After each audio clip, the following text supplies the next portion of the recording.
From the studios in San Diego, California, this is Frank Fired Up here on the Mixed Up Sports Network, coming to you live here on this Tuesday. It is the 21st day of March 2017.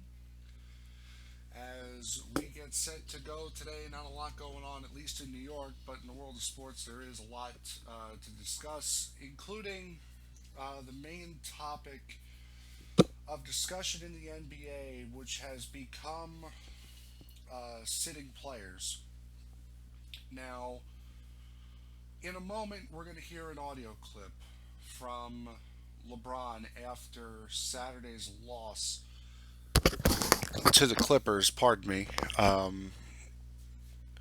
We're going to hear a clip in a moment of LeBron James after the loss to the Clippers.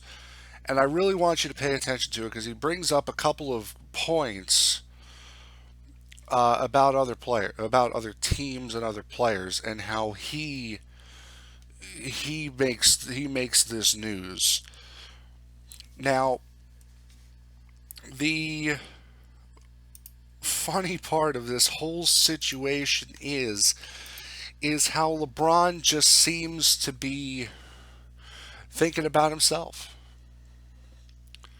He doesn't mention the fans in it. He doesn't mention the fans in the comment once. To be fair, neither did the reporter. Mainly taking shots at the owners that prior to this audio clip we heard, he did go on and say, there are owners that aren't a part of the team, so how could the owners be making these decisions, that they just own the team to own the team? And what you're about to hear right now is going to prove why this is a problem. Just listen to what he says. Adam's great. Adam is fantastic. I love what Adam is doing for our league. But I don't see how that. I don't understand why it's become a problem now because I started to sit out a couple games. No, I don't think that's necessarily the case. Yeah, it is the case. Well, It's absolutely the case. The week before staff and Come on, man. Come on, man.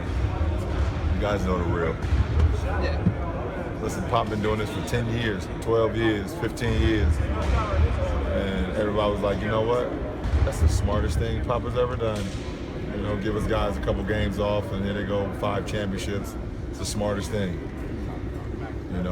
But some of our coaches in our league don't have the stature that Pop has. And our head coach doesn't have it, so he gets killed for it. So I got to keep winning to help my coach be able to have a reason why he can sit his players. But at the end of the day, I've played through injuries my whole career. So, I deserve to get a game every now and then. Do you think you're going to do consideration? For me?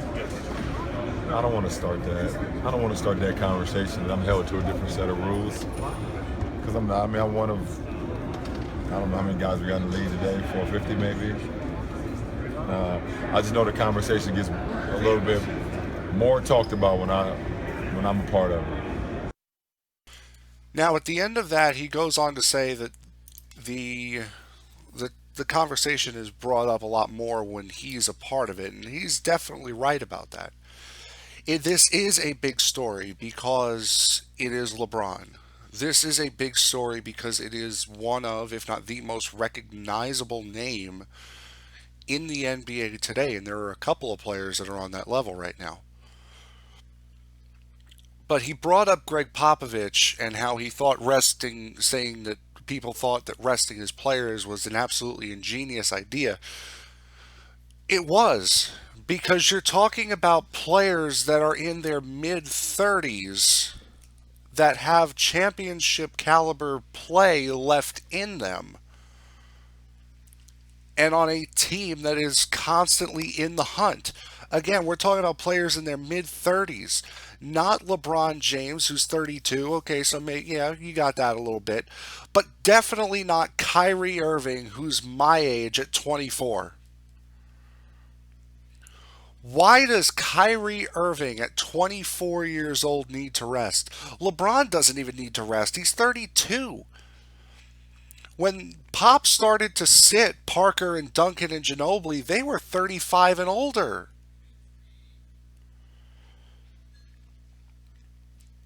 You need to save Miles on that in that time. That and they were not nearly as good as LeBron. LeBron is going to go down easily, is going to go down as one of the best players in as the best player of this generation by far, and one of the top 5 players to ever play the game. What do you at 32 need rest for? I understand you've been in the league for some time. Son, you're making $31 million this year. 31 million. And you need to rest on the back end of a back-to-back? Are you kidding? I deserve a rest every now and then? Yeah, and you get it. It's called a day off. Tell your coach, don't put me out there for 45 minutes. Give me more than a 3-minute break. Put me out there for 30, 35 instead of 45. Just sit out a game. I love the comparison to the Spurs because he's so wrong. My coach doesn't have the standing that Pop has, so now I got to keep winning so he doesn't get criticized for these decisions. Really? People didn't, if I don't know if you remember, but people didn't like it when Pop started to do it too, for the same reason that you're seeing it happen now. And the same reason that the next league meeting in April, early April for the NBA, that's why Adam Silver's bringing this up again. Telling players, listen, if you want to do this, that's fine. Give advance notice to us, the media, and your fans that, hey, LeBron's not playing tonight. And you know why they're doing that. They're going to make it seem like it's for the fans, but you know they're doing it for themselves, especially when he adds the media in there. Because by him adding the media, that Cleveland Clippers game that was on ABC, guess what? That's getting replaced by something else, and Cleveland, LA is going to be local. Who's going to sit there, other than a diehard NBA fan, who is going to sit there and watch a Cleveland Cavaliers LA Clippers game for the Cavaliers if LeBron's not playing? Who? Diehards of the league? Diehards of the team? People who work for the team? People who work for the league? That's about it. When he adds the media into that, that's saying give us advance notice so we can switch the game. That's what that really means. And the fact of the matter is this, LeBron, you are held to a higher standard. You say no in the interview, but again, you know what's real.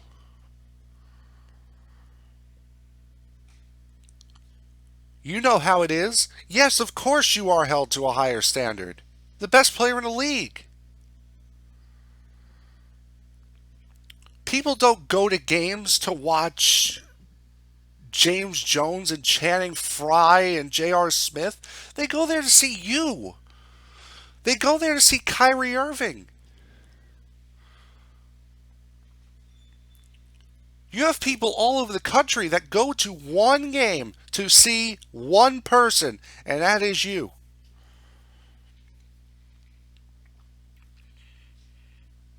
You never see them doing this on home games either. It's always back-to-backs on a road trip.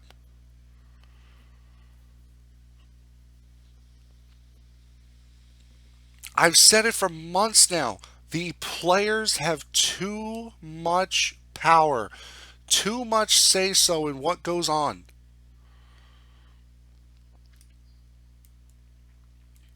I agree with Charles Barkley 100% when he talks about how ridiculous this is. It is ridiculous. You would not have caught guys like Patrick Ewing, Michael Jordan, Larry Bird. Those guys would not have been caught dead sitting out a game for rest. They would not have been caught dead doing that. Barkley, the same thing. I think what did he say in an interview?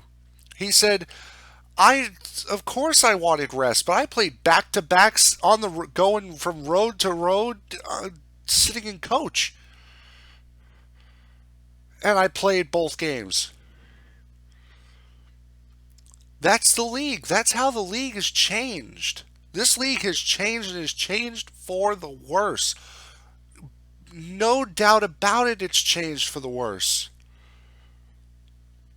This is what happens when players have too much power.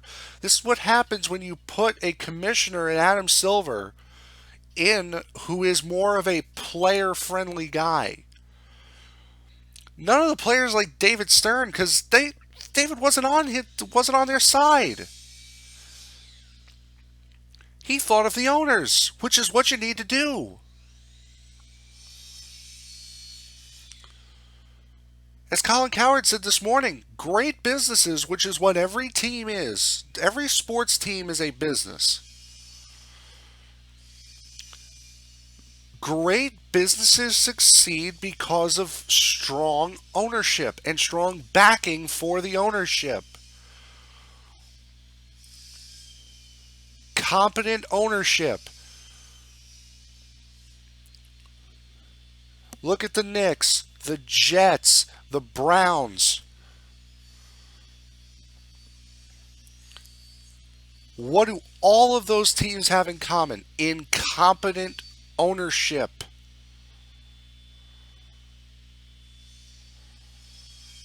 And what is the similarity between all three of those teams? They are no good.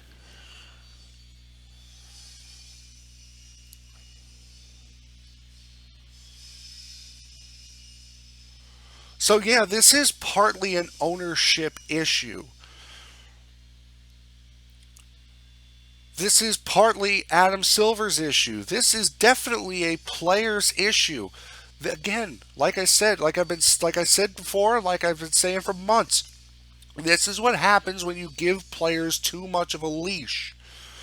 It's so difficult to rein them back in. And in some players' cases, it's impossible.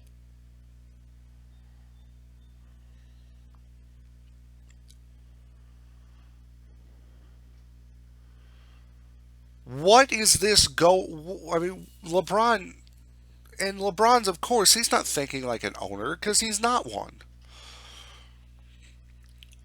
What is this going to lead to? Or what should this lead to? It should lead to fans boycotting games, which you know is never going to happen. It should lead to fans boycotting games on television, which you know isn't going to happen. It should lead to a deduction in salary, which you know isn't going to happen. It should lead to a deduction in the cap, which might happen because when this TV contract runs up and says, hey, listen, we're getting screwed left, right, and center here by teams, by games where teams are sitting out their best players. They're sitting out the players that we bought these games for.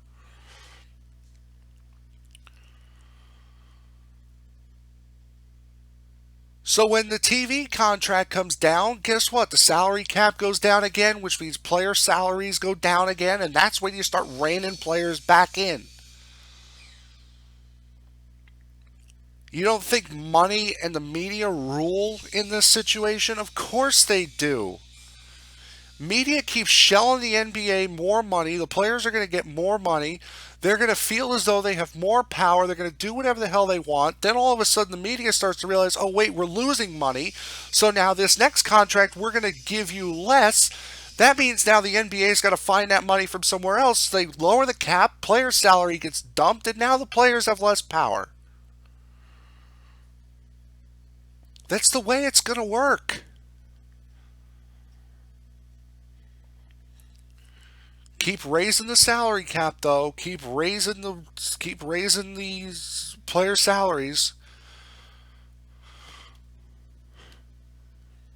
Keep benching players, and I guarantee you that is the road it's going to end up. That's the road it's going to end down. That new TV deal that's up in about 5 years for the NBA, it's going to keep coming down, and coming down, and coming down, and coming down. Why am I going to pay for games when the players that we're paying for these games for are sitting out? Why would we do that? It makes no business sense.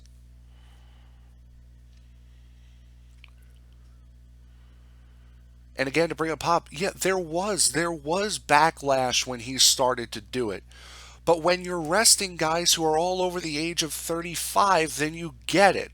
LeBron's 32. He's getting closer to that area. But Kyrie Irving is 24. Kyrie Irving should not be getting rest because he's tired at 24. Every night he should be the first one out of that locker room and the last one to go in. When you're a star player at 24, that is your responsibility. You are the first one out, last one in.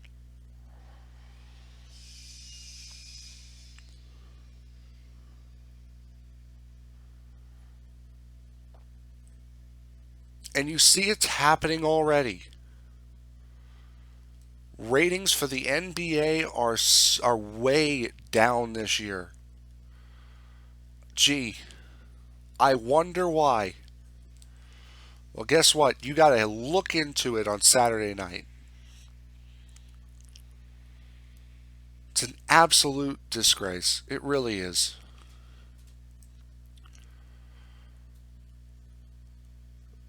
Again, Magic, Bird, Jordan, Ewing, Barkley, going even further back, Jerry West, Bill Russell, Kareem, Wilt. Do you think, even at the end of their career, do you think they were asking for games off for rest? No, no, they weren't. I guarantee you, no, they were not. But you have LeBron James, who's got a good 6, 7 years, maybe even 8 years left in him.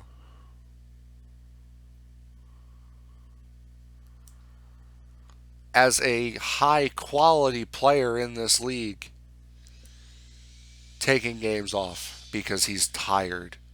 And he, quote, deserves a rest every now and again. Absolute joke. That audio provided by ESPN.com. You'll listen to Frank Fired Up here on the Mixed Up Sports Network. Don't go away.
All right, we're back. Listening to Frank Fired Up here on the Mix Up Sports Network. Really quick before we shift over to the the NFL rather. We'll go over the women's college basketball tournament. I know there were a lot of games that were played 2 days ago. I honestly don't remember the final of those games or which games we did and which games we didn't do. So we'll just go over them all. UConn beat Syracuse 94-64. That's a 1 versus an 8. Number 4 UCLA over number 5 Texas A&M. Again, this is the Bridgeport quadrant. So it'll be number 1 UConn versus number 4 UCLA. UConn has made it now to their 24th consecutive Sweet 16 on their 109th consecutive win. In the bottom half of the Bridgeport bracket, number 3 Maryland over number 6 West Virginia 83-56. Number 10 Oregon upsets number 2 Duke. So Duke just had a bad couple days altogether. So it'll be number 3 Maryland versus number 10 Oregon. So a 1, 3, 4, and a 10 made it out of Bridgeport. Both those games will be played on the 25th. Out of Lexington, the Lexington quadrant, you have Notre Dame over Purdue 88-82. That was a 1 over a 9. And then Ohio State over Kentucky 82-68. That's a 5 over a 4. So it'll be a number 1 Notre Dame and number 5 Ohio State. In the bottom half, number 3 Texas over number 6 North Carolina State 84-80. Number 2 Stanford over number 7 Kansas State 69-48. So it'll be number 2 Stanford, taking on number 3 Texas. So you have a 1, 2, 3, and a 5 going out of Lexington. The Oklahoma City quadrant, you have number 1 Baylor over number 9 Cal 86-46. Louisville over Tennessee 75-64. That is a 4 over a 5. So you've got number 1 Baylor taking on number 4 Louisville. The bottom half, number 3 Washington defeats number 6 Oklahoma 108-82. They will take on Mississippi State, who beat DePaul a 2 over a 7, 92-71. 1, 2, 3, and 4 go out of the Oklahoma City quadrant. Now the Stockton quadrant, South Carolina over Arizona State 71-68. That was a 1 over an 8. Number 12 Quinnipiac upsets number 4 Miami 85-78. So it'll be number 1 South Carolina versus number 12 Quinnipiac. The bottom half of that bracket, Florida State over Missouri 77-55, and number 2 Oregon State over number 7 Creighton 64-52. So you have a 1, 2, 3, and a 12 coming out of the Stockton quadrant. Oklahoma City and Lexington. So Notre Dame, Ohio State, Texas, Stanford, Baylor, Louisville, Washington, Mississippi State. Those 8 teams, 4 games will be played on the 24th. UConn, UCLA, Maryland, Oregon, South Carolina, Quinnipiac, Florida State, and Oregon State will play on the 25th. So there's your update for the women's bracket, complete update for the women's bracket. Now you get to the NFL, which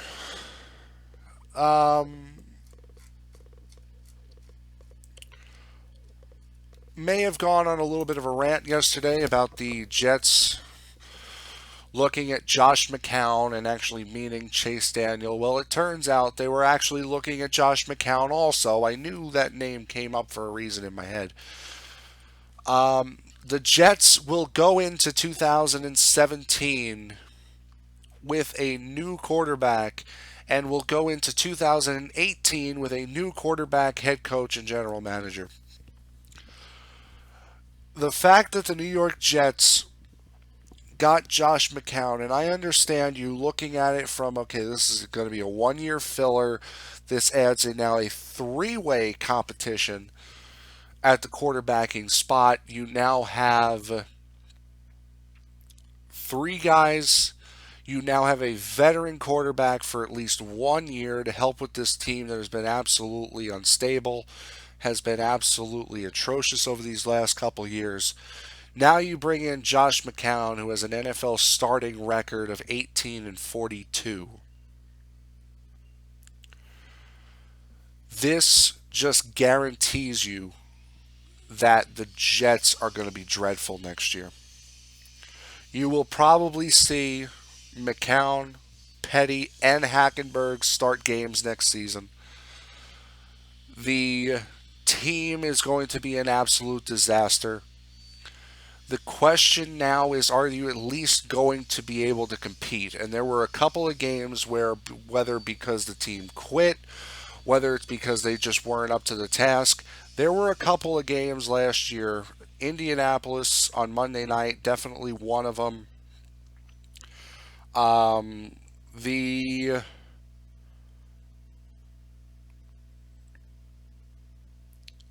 the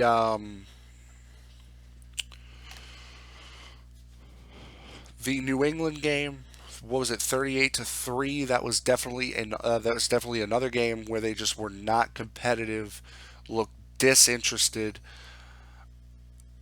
You get ready because you're going to see a lot more of that. And if a veteran quarterback like Ryan Fitzpatrick, and Fitzpatrick was a veteran journeyman quarterback, much in the same way that Josh McCown is a veteran journeyman quarterback, both of them have no business starting in the NFL. If Fitzpatrick, off of the year he had in 2015, could not keep this team together, what chance in hell does Josh McCown have?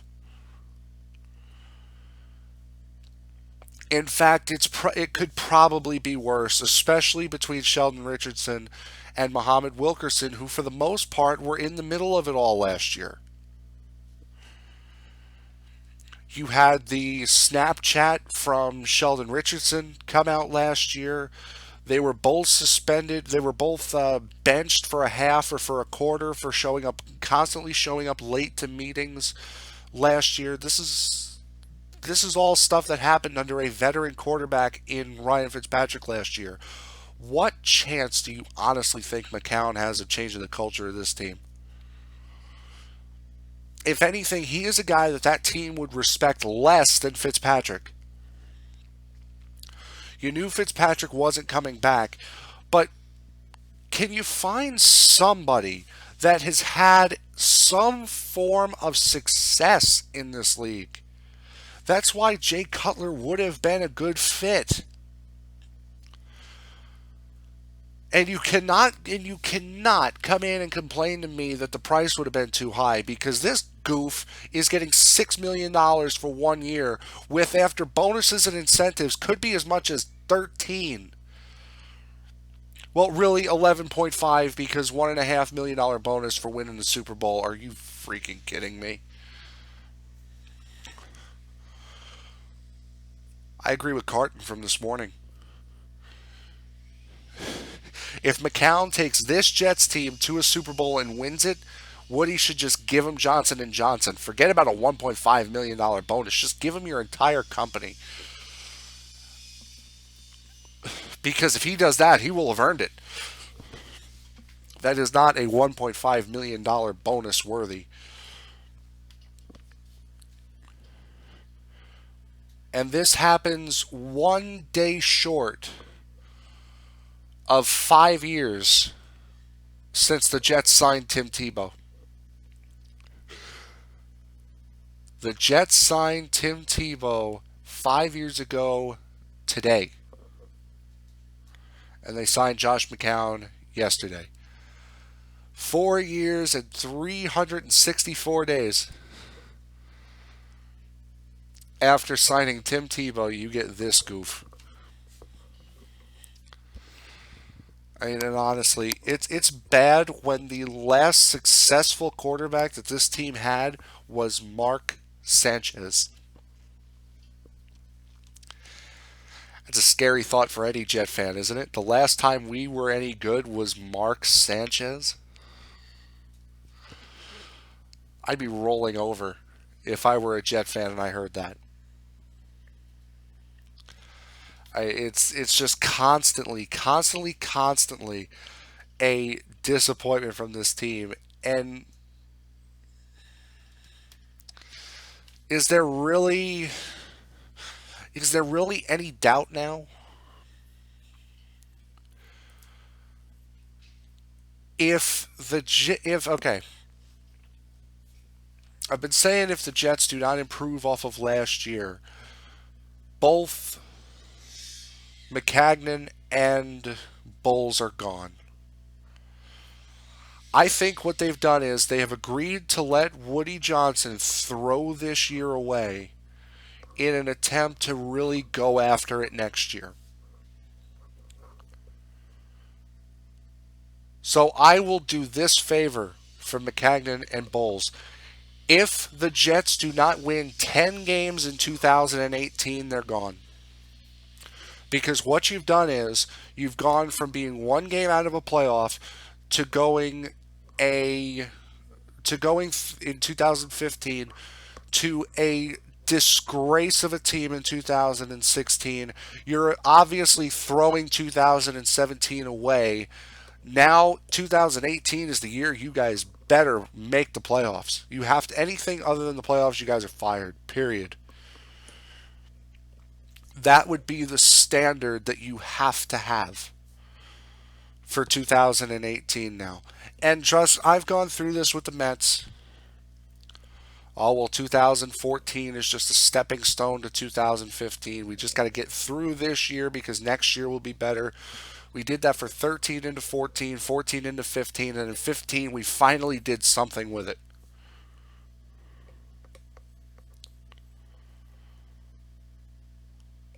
I agree with the notion that sometimes you just have to wade through a bunch of garbage to get to where you have to be. I understand that.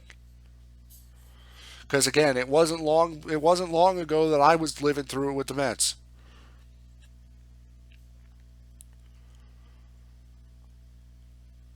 So what you're doing is by signing McCown, you are saying that this is our throwaway year. This is going to be a throwaway year, period.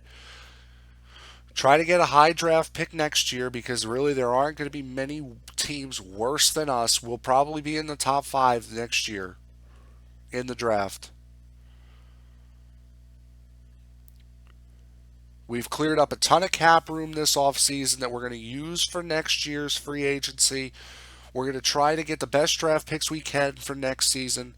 And 2018 is going to be the year where the Jets show you that they can do something. If you're one and done in the playoffs in 2018, that's fine. At least you showed me you're going to be competitive. And forget about being competitive on a game by game basis. You're showing me that you can be competitive on a playoff level. That is where 2018 has to be. If you're going to throw away the second half of 2016 and the entirety of 17.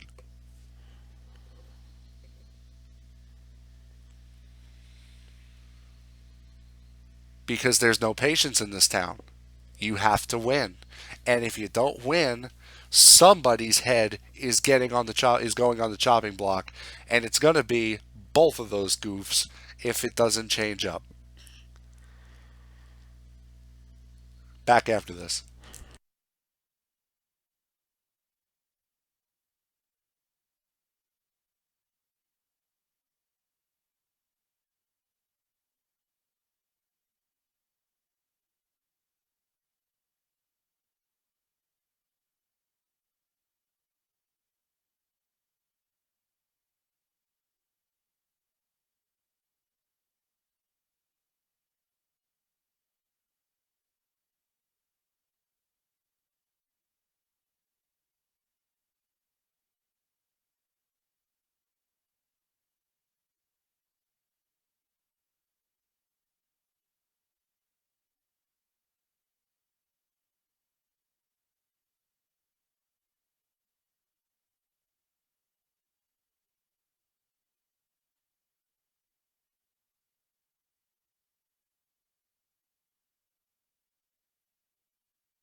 All right, we're back. You're listening to Frank Fired Up here on the Mixed Up Sports Network. Going to be cutting the show a little bit short today.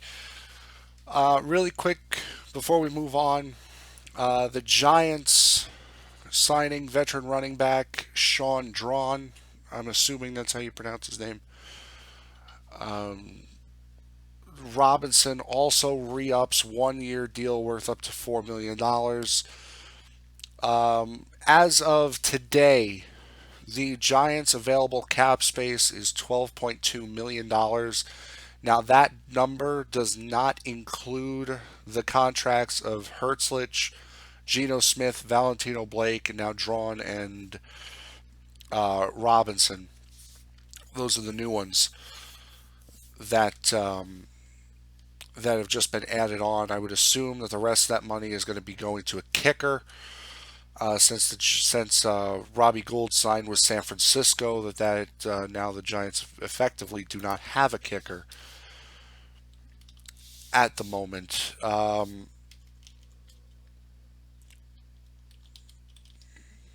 Just continuing with the Jets, also the Giants announced that Brandon Marshall will be wearing number 15. I guess that was a big thing. Also, the Super Bowl jersey for Tom Brady has been found, and if you haven't seen this video, it's very, very interesting if you know what you're looking at. There are some people saying that the video was leaked. There are other people reporting that the video was released. Either way, it's out there, and you can see what the FBI has been using to track this jersey down and track who took the jersey. It's actually very, very interesting. It's incredible. It just goes to show where you can get if you look like you belong. That guy was dressed up in a suit, tie. He credentialed. If you look the part, you could pretty much get anywhere. That's really what it shows. Then you have Didi Gregorius, whose shoulder bruise. What they're saying is he has strength in the elbow still. Shoulder, sorry. He has strengthened his shoulder still, but it looks like he could be out the entirety of April. So Gregorius could be out for a month. And listen, that's the negative of playing in the World Baseball Classic. Especially since it's a tournament that has not caught on. I mean, it's not like the World Cup where if you're a player for Barcelona and you get hurt for a year, of course, Barcelona is going to be upset, but hey, you're playing in the World Cup. I mean, that's important. You're playing in the World Baseball Classic. It's like, why? Why were you doing that? What's the point? Makes no sense. That's the negative. But on the positive side, you see a guy like Seth Lugo, who's been pitching his brains out for Puerto Rico, who might end up making the Mets this year because of the way he's pitching for Puerto Rico. So just in New York alone, you're seeing the negative and the positive to playing in the World Baseball Classic. Negative is, of course, you might get hurt, but the positive is, hey, if you're a guy that doesn't have a guaranteed roster spot, guess what? Your performance in the World Baseball Classic could change somebody's mind. And every team is looking at their players in the World Baseball Classic and watching how they're performing. That World Baseball Classic for tweeners can make or break your chances of breaking camp. Or, in Didi Gregorius' case, you could end up getting hurt for the first month. And no, Gleyber Torres should not be on the roster opening day. He should not be. I understand Yankee fans are probably freaking out saying, listen, this guy's ready to play. He can play. I understand he can play. But like I said, the same reason why you shouldn't be freaking out about Matt Harvey allowing 7 hits and 3 runs over 4 1/3 innings is the same reason why you can't count on Gleyber Torres being an all-star in the first year of his career. Pitchers are not pitching the way they would be pitching during the regular season. Not to say that Torres can't hit at a major league level. Just saying, are you really going to throw him out to the Wolves on opening day? Here, Yankee fans, this is our guy. Watch him go 0 for 4 with 3 strikeouts. You're going to be going, really? This is the number one prospect. This is the guy. The Yankees are protecting themselves, really, and Gleyber Torres by not having him come up for opening day and not having him be on the roster for opening day. Let him start the year at AAA Scranton. He will be just fine. He will be in the majors this year, I guarantee it. Going through scores right now. Tonight you have the Nets versus the Pistons in the Barclays Center. Last night, the New York Knicks losing to the LA Clippers 114 to 105. Once again, the Knicks just look absolutely listless. Tomorrow, they will be playing the Utah Jazz in Utah on ESPN. God help them. Tonight, on the ice, you have the Rangers and the Devils from the Rock. Tomorrow you have the Islanders versus the Rangers on NBCSN from the Garden. The New York Mets playing. The New York Mets were actually off today for spring training, one of your very rare days off in spring training. And right now, in the bottom of the first inning, 2 away, runner on first. The Red Sox and the Yankees. Boston first baseman Sam Travis with a base hit in the first inning for the Red Sox.